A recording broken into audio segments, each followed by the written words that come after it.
गीता में भगवान श्री कृष्ण ने रणभूमि में अर्जुन को जो ज्ञान दिया था वह गीता में बताया गया है। गीता में कुल 18 अध्याय हैं और उन सभी का अपना अलग अलग महत्व है। आइए जानते हैं गीता के पहला अध्याय का महत्व, गीता के प्रथम अध्याय के पाठ का लाभ और महत्व। श्री गीता उपनिषदों का सार है। महाभारत युद्ध के समय रणभूमि में भगवान श्री कृष्ण ने अर्जुन को जो ज्ञान दिया था वह गीता में बताया गया है। गीता में ऐसी बहुत सी बातें हैं जो मनुष्य को जीवन की कई कठिनाइयों को आसान बनाती है। इतना ही नहीं, गीता पढ़ने पर मनुष्य को बहुत सी नई जानकारियां भी मिलती हैं। साथ ही हर अध्याय के नियमित पाठ का अपना लाभ और महत्व है। भगवान शिव ने देवी पार्वती को गीता के पहले अध्याय के पाठ का महत्व जो बताया है वही यहाँ आपके लिए प्रस्तुत है। लेकिन गीता के पहले अध्याय के महत्व को जानने से पहले जान लीजिए श्रीमद् भगवद गीता के प्रथम अध्याय की खास बातें। गीता के पहले अध्याय का नाम अर्जुन विषाद योग है।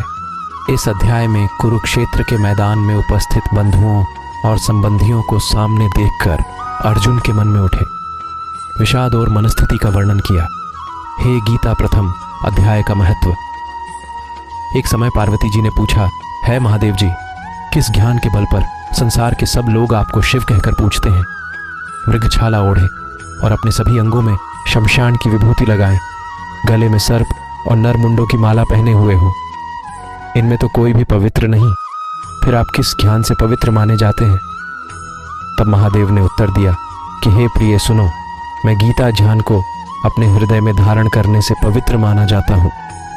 इस ज्ञान से मुझे बाहर के कर्म नहीं व्यापते। तब पार्वती जी ने कहा कि हे भगवान, जिस गीता ज्ञान की आप ऐसी स्तुति करते हैं उसके श्रवण करने से कोई कृतार्थ भी हुआ है? महादेव ने उत्तर देते हुए कहा, इस ज्ञान को सुनकर बहुत से जीव कृतार्थ हुए हैं और आगे भी होंगे। मैं तुम्हें एक पुरातन कथा कहता हूं, तुम सुनो। एक समय पाताल लोक में शेषनाग की शैया पर श्री नारायण जी नैन मूंद कर आनंद में मग्न थे।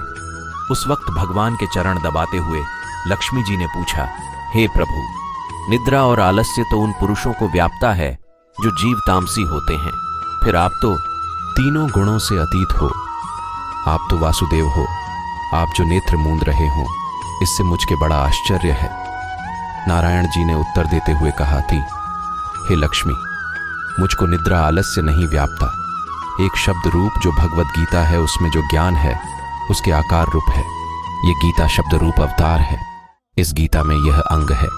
5 अध्याय मेरे मुख है, 10 अध्याय मेरी भुजा है, 16वां अध्याय मेरा हृदय और मन और मेरा उदर है, 17वां अध्याय मेरी जंघा है, 18वां अध्याय मेरे चरण है। गीता श्लोक ही मेरी नाड़ियां हैं और जो गीता के अक्षर है वो मेरा रोम है। ऐसा मेरा शब्द रूपी जो गीता ज्ञान है उसी के अर्थ में हृदय और मन और मेरा उदर है। 17वां अध्याय मेरी जंघा है, 18वां अध्याय मेरे चरण है। गीता श्लोक ही मेरी नाड़ियां हैं और जो गीता के अक्षर है वो मेरा रोम है। ऐसा मेरा शब्द रूपी जो गीता ज्ञान है उसी के अर्थ में हृदय में विचार करता हूं और बहुत आनंद प्राप्त होते हो। लक्ष्मी जी बोली, हे श्री नारायण जी, जब श्री गीता जी का इतना ज्ञान है तो उसको सुनकर कोई जीव कृतार्थ भी हुआ है, सो मुझसे कहो। तब श्री नारायण ने कहा, हे लक्ष्मी, गीता ज्ञान को सुनकर बहुत से जीव कृतार्थ हुए हैं, सो तुम श्रवण करो। एक व्यक्ति था जो चांडालों के कर्म करता था और तेल नमक का व्यापार करता था। उसने एक बकरी पाली। एक दिन वह बकरी चराने के लिए वन में गया और वृक्ष से पत्ते तोड़ने लगा। वहां उसे एक सांप से डंस लिया जिससे वह तुरंत मर गया। मरने के बाद उसने बहुत से नरक भोगे और फिर उसका जन्म बैल के रूप में हुआ। उस बैल को एक भिक्षुक ने मोल लिया। वह भिक्षुक उस पर चढ़कर सारे दिन मांगता फिरे। जो कुछ भिक्षा मांगकर लाता वह उसे अपने परिवार के साथ मिलकर खाता। उसने लोगों से पूछा, यह कैसी भीड़ है? तो उन्होंने कहा कि इसके प्राण नहीं निकलते, अनेक पुण्यों का फल दे रहे हैं तो भी इसकी मुक्ति नहीं होती। तब गणिका ने कहा कि मैंने जो कर्म किया है उसका फल मैंने इस बैल को दिया है। इतना कहते ही बैल की मुक्ति हो गई। तब बैल ने एक ब्राह्मण के घर जन्म लिया। पिता ने उसका नाम सुशर्मा रखा। उसके पिता ने उसे पढ़ाया लिखाया। उसको अपने पिछले जन्म की सुध थी।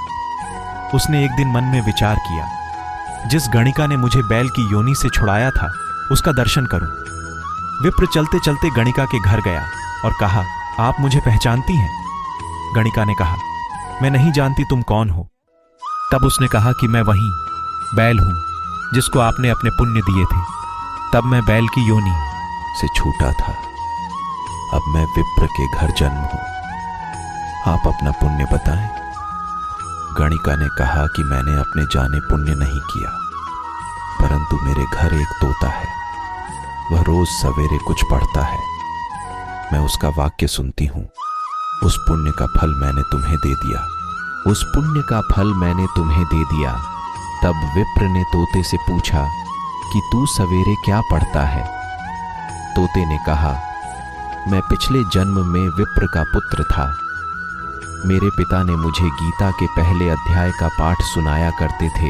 एक दिन मैंने गुरु से कहा कि मुझको आपने क्या पढ़ाया है। तब गुरु जी ने मुझे शाप दिया कि तू तोता बन जा। इसके बाद से मैं तोता बन गया। एक दिन बहेलिया मुझे पकड़ ले आया और एक विप्र ने मुझे मोल ले लिया। वह विप्र भी अपने पुत्र को गीता का पाठ सिखाता था। तब मैंने भी यह पाठ सीख लिया। उसी दिन विप्र के घर में चोर घुस गए। उन्हें धन तो प्राप्त नहीं हुआ, लेकिन वह मेरा पिंजरा उठा ले आए। उनकी यह गणिका मित्र थी। वह मुझे उसके पास ले आए। सो मैं नित्य प्रातः गीता जी के पहले अध्याय का पाठ करता हूँ, जिसे यह गणिका सुनती है। पर इस गणिका को समझ में नहीं आती। जो मैं पढ़ता हूँ वही इस गणिका ने तेरे निमित्त दिया था। वह श्री गीता जी के पहले अध्याय का फल था। तू भी विप्र है, मेरे आशीर्वाद से तेरा कल्याण हो। सो हे लक्ष्मी। विप्र के इतना कहते ही वह तोता भी मुक्ति को प्राप्त हो गया। तब गणिका ने बुरे कर्म छोड़ भले कर्म ग्रहण किए और नित्य स्नान करके श्री गीता जी के प्रथम अध्याय का पाठ करना शुरू कर दिया, जिससे उसकी भी मुक्ति हो गई।